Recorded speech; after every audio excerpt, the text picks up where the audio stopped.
Hi, I'm John Axe. I'm a retired condensed matter physicist. I'm not an educator. It's been over 50 years since I've been in a high school classroom. But I am interested in physics and how physics is taught, and I'm here mostly to learn about how I might help. I've been influenced by a colleague, David Merman at Cornell University, about why and how to teach relativistic physics in a high school setting. And since I have only 20 minutes, I'd like to spend most of this time showing you a way to do it. I'd like some feedback on how useful and successful it might be. So here goes. How do you make physics interesting or exciting to high school kids? Well, one way is to apply physics to practical, familiar, everyday life, to show them that physics is actually useful or fun. For example, the physics of baseball. But physics isn't just about the familiar everyday world and how it works. It's also about strange things that are hidden from ordinary experience. Antimatter, black holes. Kids are understandably fascinated by these notions. But at the core of both everyday and exotic physics is the strange connection between reality and mathematics. Albert Einstein said, "The most incomprehensible thing about the universe is that it is comprehensible at all." Physics is the science where this mysterious connection is most clearly exposed. A completely inanimate thing, a rock thrown in the air, somehow knows enough to follow a path that can be predicted with pencil and paper. And it's not possible to appreciate the beauty and the power of physics without some appreciation of this connection. Deriving the equations of fluid motion that govern a curveball is impossible at the high school level. But with just a smattering of high school algebra, one can actually do the critical mathematics of special relativity, all of it, no missing steps, and derive for oneself the strange behavior of moving clocks and yardsticks. Anyone who does this knows the subject, owns it somehow, in a way that no amount of hand-waving can accomplish. Getting this experience across for a subject as basic as the understanding of the nature of time and space is my rationale for presenting special relativity in the way that I'll discuss. If you ask your class what the theory of relativity is about, after E equals mc squared, the smart guy in the class may tell you it's about comparing motion in different frames of reference, given that the speed of light is constant. Okay, that's how we understand the subject today, because of Einstein's work in 1905. But the study of motion seen by observers who are themselves in relative motion was very carefully studied by Galileo, who was arguably the first true physicist, 350 years before.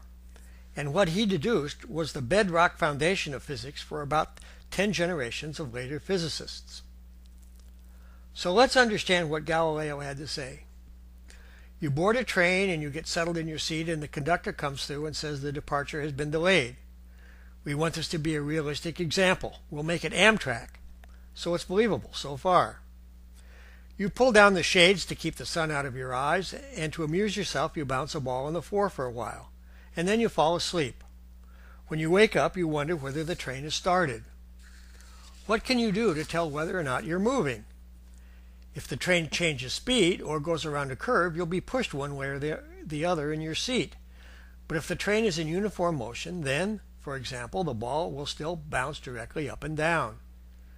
You could set off a firecracker at the back of the car and have someone in the front measure the time it took for the sound to arrive and to measure the distance that the sound traveled in the car. You could then calculate the velocity of sound.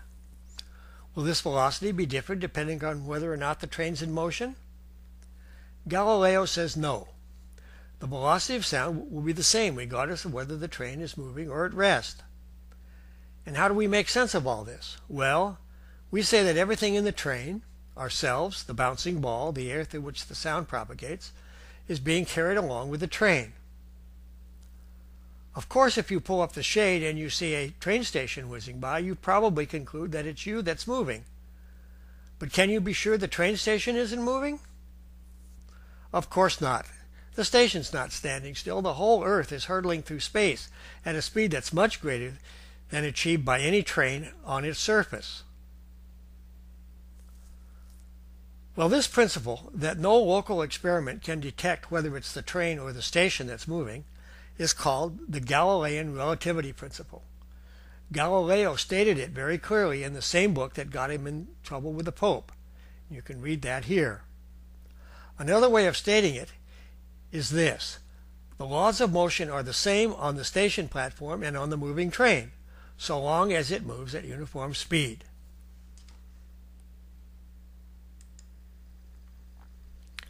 Galileo's principle was a major one on which all physical laws were based for about 300 years. Everything was hunky-dory. And then a caterpillar appeared in the salad. In the mid-19th century, a British physicist named Maxwell discovered a theory for moving electrical charges that explained a lot about electricity and magnetism. For example, it clarified how electric and magnetic disturbances can travel together through space in a traveling disturbance that we call light. But the problem was that Maxwell's equations didn't obey Galileo's relativity principle. Here's one way to see that light represented a problem. We've said that a sound disturbance travels through air at the same velocity in a still or a moving train because the air moves along with the train. But light will travel through a vacuum, that is, through nothing at all. So when a train moves, there is no medium to drag along with it for the light to travel in. So you might think that, unlike sound, the velocity of light would be different in a moving train than in a non-moving one. So our passenger could measure the velocity of light when he boarded the train, and then when he woke up he could measure that velocity of light again. If it was different, he would know that the train was moving. And this, Galileo said, was impossible. So, as you can imagine, this caused a lot of confusion from about 1850 onward. But although some physicists remained uncomfortable, eventually most of them became reconciled to the idea that Galileo's relativity held for mechanical phenomena, but not for electrical phenomena. Then in 1905, along came Einstein, fresh out of university with a physics degree, hoping to teach high school physics. But his university record was so unimpressive that instead he was forced to take a job as a patent examiner, which today probably pays a lot more than a high school teacher. But at any rate, the job wasn't too difficult, and nights and weekends he continued to think about this problem of light, and he realized that it wasn't necessary to give up or weaken Galileo's relativity principle. In fact, it was possible to expand and strengthen it. Here is Einstein's reformulation of the principle of relativity. Einstein said, "The laws of behavior of all physical phenomena, not just mechanical phenomena, are independent of the reference frame." To this he added a new postulate. The speed of light is the same in every reference frame. At the time, experiments had tried unsuccessfully to detect such changes in the speed of light. Einstein was aware of them, but he seemed to have relied more upon his own inner conviction than on experiments. Note that Einstein took the courageous step of stating that all phenomena obeyed this postulate. His conviction was that nature had only one set of fundamental laws. And he went on to show how and why this postulate worked for the physics of mechanical motion and for electricity and magnetism. And he bet his reputation, well, his future reputation, he had no reputation at the time, that even things he knew nothing about, for example, biology or subatomic physics, which hadn't even been invented yet, when tested, would behave in the same way. His bet paid off. No one has found him wrong yet. In the process, Einstein showed that space and time must be very different than anyone imagined them to be. For example, twins can age at different rates depending upon their travel habits. So now we're going to roll up our sleeves and rigorously derive these strange properties in the same way that Einstein did it, by analyzing simple experiments using equally simple mathematics. The only hard thing about special relativity is to guard against assumptions that seem to be obvious but aren't, in fact, true. We'll see examples of this as we go along. So let's consider describing some event, say a firecracker exploding. We want to describe how observers on the train and observers standing at the station describe this. In special relativity, observers define an event by specifying where and when the event happens in their reference frame. Because everything we want to describe doesn't happen at the same place in any given frame, we actually need many observers stationed along the platform with watches synchronized to the same time. And we'll need synchronized observers stationed in all the train cars as well. Then the pair of observers stationed closest to the explosion in each frame record their position and the reading of their watch and report it later to their leader, either Alice on the platform or Bob on the train. In reality, it takes 3 numbers to specify a position in space, but we can always orient the coordinates of space so that one, which we'll call the x-axis, is parallel to the train tracks. So Alice describes the event by 2 numbers, xa and ta, and Bob describes the same event by 2 other numbers, xb and tb. Using pre-Einstein reasoning, it's easy to work out how the 2 sets of numbers are related. If Bob, who's at the back of the train, synchronized his helper's watches with Alice's before boarding the train, they'll both agree on the time of the explosion. So ta equals tb, so let's just call them both t. How about the position? Let's say that Alice records a position xa. In the time prior to the event, Bob has been traveling with a uniform velocity u. And thus he's at a distance u times t closer to the point of the explosion. So he finds xb equals xa minus u times t. This is the pre-Einstein answer to which Galileo and anyone else using common sense would agree. Well, we've said nothing so far about how the firecracker was detonated. It's a random event. A bored kid playing hooky from high school could have set it off. But now let's suppose that the firecracker is set off deliberately by a pulse of light that Alice sends just the instant that Bob went by her. And let's include Einstein's second postulate that both Alice and Bob agree that the speed of light is the same. Let's call that c.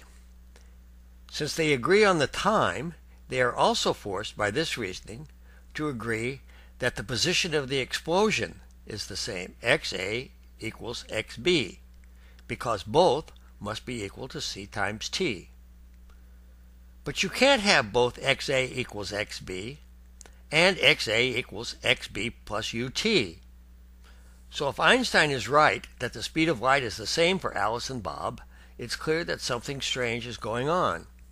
But what? When asked years later, Einstein explained, "It occurred to me that time was suspect." Well, what to do? Let's try to modify the pre-Einstein result, xa equals xb plus u times tb, by multiplying it by some numerical fudge factor, which we'll call f.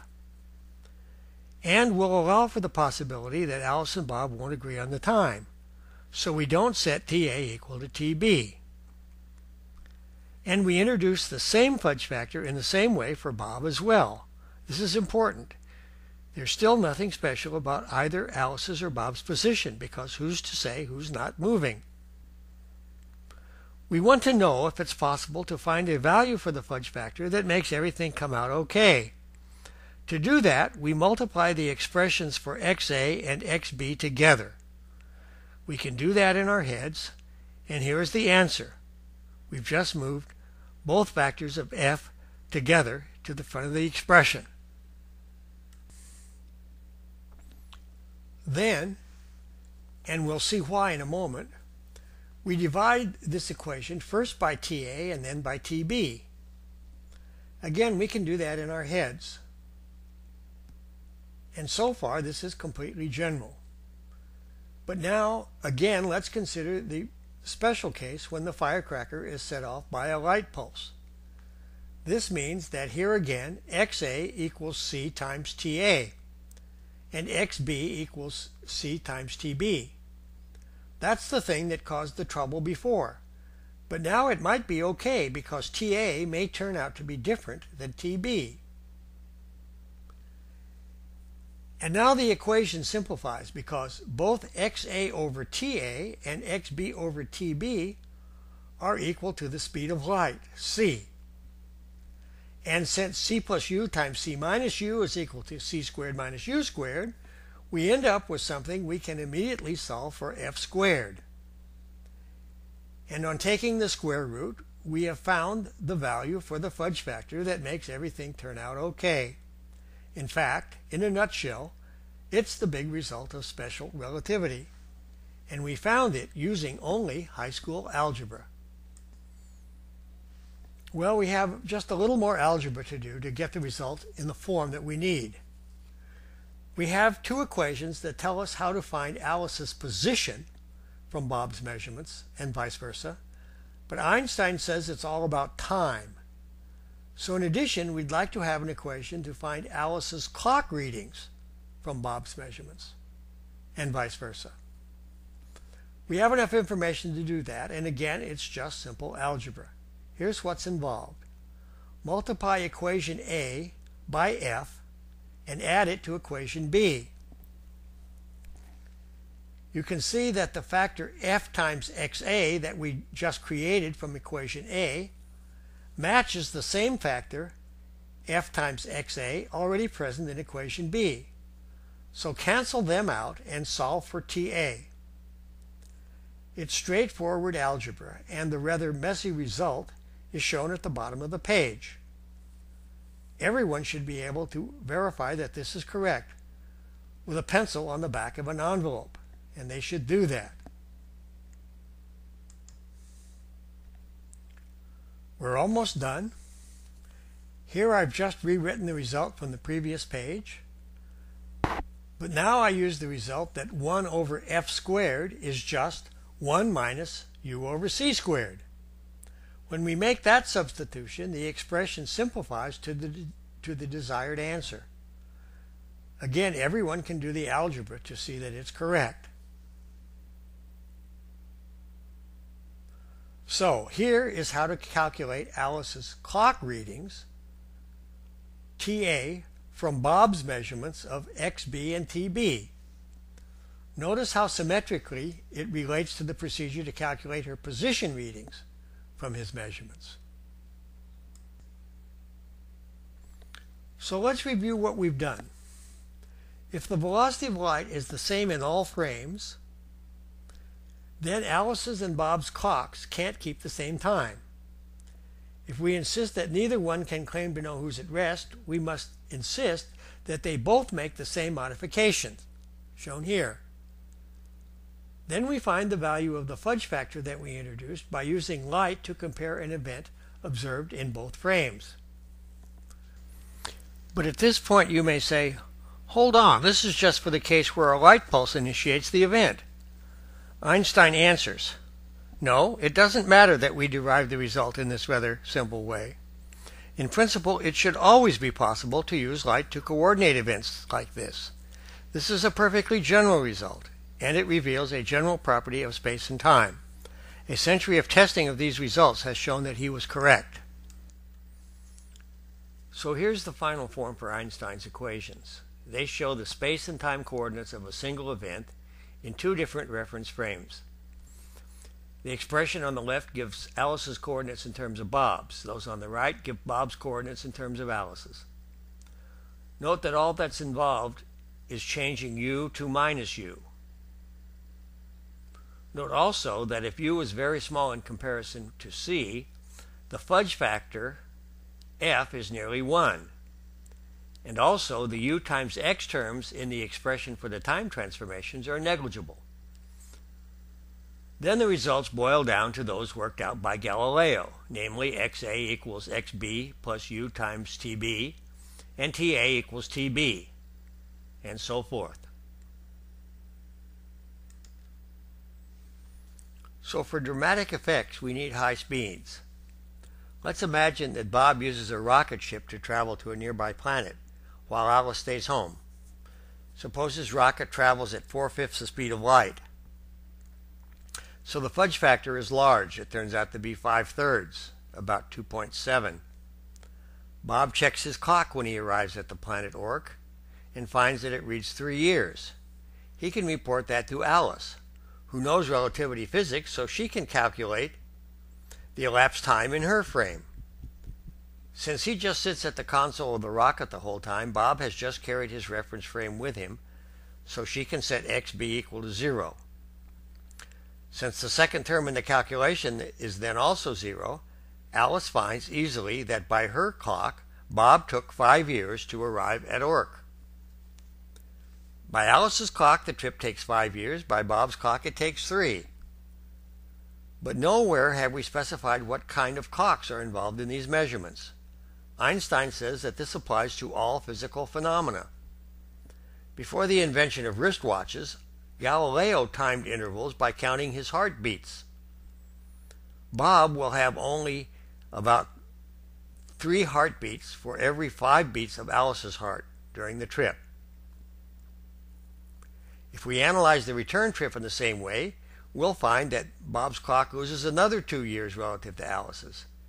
And so we have every reason to believe that he will return physiologically 4 years younger than Alice, if they happen to be twins. Well, if Alice and Bob don't agree on the time for the trip, do they agree on the distance? Well, Bob can calculate his position in Alice's frame. It's an easy calculation, and it gives 4 light years.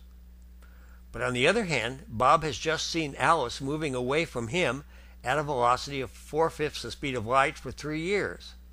So in his frame, she's at a distance of 4/5 times 3, or 12/5, 2.4 light years. So Alice and Bob don't agree on the distance of the trip either. Can they agree on anything? Yes. When they divide the elapsed distance by the elapsed time, they both agree on their relative velocity. We can summarize Alice's and Bob's disagreement concerning times and distances more generally by the following statements. The elapsed time between two events, the beginning and the end of a trip, or 2 ticks of a watch, is shorter in a moving frame than it is in a frame where the events occur at the same position. And that factor, which depends on the relative velocities of the two frames, is just 1 over our famous fudge factor f. Similarly, the distance between two events, the length of a trip, or 2 ends of a yardstick, is also shorter in a moving frame than in a frame where the two events occur at the same time, and by the same factor. Applying this in the frame where Alice is at rest, we got the result that Bob's moving clock read 3 years when Alice's read 5. And while Alice measured 4 light years, Bob measures only 2.4. But here's the confusing part. Bob can claim that he's at rest and it's Alice that is moving. So he concludes that it's Alice who has the slow clock and the shrunken yardstick. Shouldn't Alice's clock be fast if his is slow? Well, the answer is no, but the resolution of this so-called clock paradox, which has been confusing people for over 100 years, has to do with the issue of what's involved in synchronizing clocks. And we'll return to that in a moment. But first, since physics is an experimental science, we need to discuss measurements that show that this stuff really happens. No space travelers have achieved speeds and distances high enough to significantly change their biological ages, but there are many experimental proofs of the fact that moving clocks run slowly. Subatomic particles called muons are created in the upper atmosphere by cosmic rays. Their average lifetimes, as measured when they are at rest, are so short that none should reach the Earth even though they travel at very high speed. But they do arrive, because as viewed from the Earth, their internal clocks are slowed because they are moving. Looked at from the muon frame, their half-lives are perfectly normal, but the distance that they have to travel is reduced because moving yardsticks shrink. Jet planes move at very low speed compared to light, but in agreement with these relativistic predictions, a very stable high-precision clock loses about 1/4 of a microsecond in a flight around the world on a jet plane when it's compared with a stationary one. GPS navigation systems, which are in every cell phone these days it seems, triangulate their position using timed radio signals from satellites that are traveling at about 2,000 miles an hour. Their clocks must be corrected for the 7 microseconds a day they lose because of special relativity. That's enough to cause an error of more than a mile. Remember we said that both Alice and Bob needed helpers with synchronized watches stationed in the train and along the platform. But how does Bob synchronize his helpers' watches? He can't just call them to the center of the train, synchronize the watches, and then send them back to their stations, because moving watches will run slow. He can do it using light in the following way. He stands in the middle of the train and sets off a flashbulb. He tells his two helpers at the front and the back to set their watches to 0, or whatever prearranged time, when they receive the light. Call these two events E1 and E2. Since light travels at the same speed in both directions, Bob has synchronized two watches, and he can repeat this as often as necessary for his remaining helpers. Alice can do the same procedure on the platform to synchronize her helpers' watches. But when Alice observes Bob carry out his procedure, she finds that event E1 occurs before E2, because the rear of the train moves toward the light while the front moves away. She says, "Sorry, Bob, your watches aren't synchronized properly." And Bob has the same objection to her procedure. So, for example, to Alice, train signals at opposite ends of the platform may change at the same time, but Bob's team on the train won't agree. So what we learn is that whether or not two events separated in space occur at the same time has no absolute meaning. This is disturbing because we think of the past as settled and the future as yet to be determined. But what's in Bob's future may be in Alice's past. This is a strange new concept, and it makes teaching relativity treacherous. It's very easy to get lost in circular arguments that are almost always caused by unintentionally assuming simultaneity in frames where it isn't true. But suppose we interchange the two words time and place. The statement, which now reads, "Whether two events at different times occur at the same place is frame dependent," is obviously true. To Alice, the platform signal changes first to yellow and then to red, but it remains right next to where she's standing. But that signal may well be in front of Bob when it changes to yellow and behind him when it changes to red. This is so commonplace as to be obvious. What Einstein gave us was the ability to take a familiar statement about time and space and by interchanging the two words to turn it into an unfamiliar statement, which is nonetheless still true. It's a curious and profound thing. And it's interesting as an exercise to show that starting only with the impossibility of synchronizing clocks in different moving frames, we can derive all of the strange relativistic behavior of clocks and yardsticks and so on that we have discussed. It is, as Einstein said, all about time. Let's look at one final example. If Alice and Bob are both at rest in their frames, we saw that they agree on their relative velocity. Of course, one says it's to the right and the other says it's to the left. But suppose Bob, standing on the moving train, fires a bullet. What do they say about the velocity of the bullet? The obvious answer is the one given by Galileo. If the bullet is going with velocity vb in the direction of the train in Bob's frame, then for Alice, the speed of the train just adds to the speed of the bullet. So she finds the bullet travels at a speed u plus vb. But Einstein says, let's think about this. The bullet's velocity is the distance it traveled divided by the time of travel, in whichever frame is appropriate. We worked out that for Alice, the position of the bullet is not xb plus u times tb, which was Galileo's answer. You must multiply it by the fudge factor. And similarly, TA gets modified in the way I show in the denominator. Now divide both the top and the bottom of this expression by TB. xb over tb is just vb. So the correct answer for the bullet velocity looks like Galileo's answer, but divided by another different correction factor, 1 plus the product of u times vb over c squared. Let's see what Einstein's correction factor does.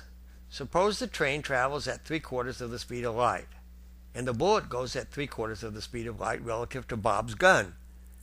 Galileo would say that Alice ought to see a bullet speed of 1.5 times the speed of light. But it's a simple exercise, not even any square roots are involved here, to show that the correct answer is 24/25 the speed of light. It's a good exercise for students to show that the addition of any two speeds less than c will result in another speed less than c. Another good exercise is to show that if Bob's gun fires pulses of light in either direction, Alice measures the combined velocity to be just c in either direction, regardless of how fast and in what direction Bob's train is moving. You can ask, what if Bob's gun fires a bullet with a speed greater than the speed of light? In that case, our fudge factor, f, becomes the square root of a negative number. As far as we know, imaginary distances and times have no meaning. So the conclusion is that nothing can move faster than the speed of light, regardless of the frame in which it's observed. We haven't talked about E equals mc squared. It's possible to do this and much more using simple, that is, pre-calculus mathematics. For those wanting to pursue it, here are some resources. Most of the guidance and inspiration for this lecture comes from Merman's book. It's based on about 35 years of experience in teaching special relativity to non-physics college majors. Shankar's videotaped lectures are excellent, full of sneaky, nice tricks and a great deal of humor. The Taylor and Wheeler book is a standard written in Wheeler's very personal style and at a slightly higher mathematical level. For example, it makes use of hyperbolic trigonometric functions, but it's very clear. I hope this gives you some idea of how it's possible to show high school students not just some of the flavor of special relativity, but to rigorously derive the key results. I know that the derivations are so simple that it feels, on first exposure, like some kind of sleight of hand. It isn't. In order for space and time to have any quantifiable meaning, moving rulers must shrink and moving clocks must run slow. And while practicing physicists can make much more elaborate calculations, anyone who's followed what we've done here understands the principle in as much detail as any physicist.